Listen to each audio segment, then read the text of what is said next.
Shoqatat e transportit publik në alarm rrezik ndërprerje shërbimi në 450 linja shkak rritja e kostove të karburantit.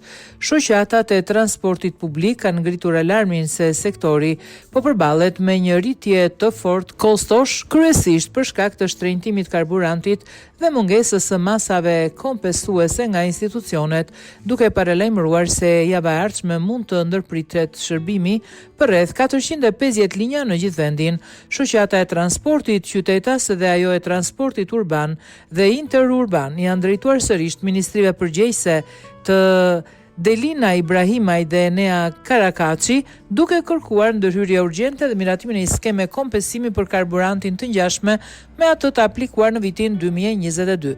Sipas operatorëve, pas takimit zhvilluar në 1 prill, ishte premtuar një mbledhje tjetër në 7 prill, e cila nuk është realizuar, ndërsa deri më tani nuk ka asnjë reagim apo qëndrim zyrtar nga institucionet. Kjo situatë sipas tyre po rrit pasigurim financiare dhe po e bën të pamundur vimin normal të aktivitetit.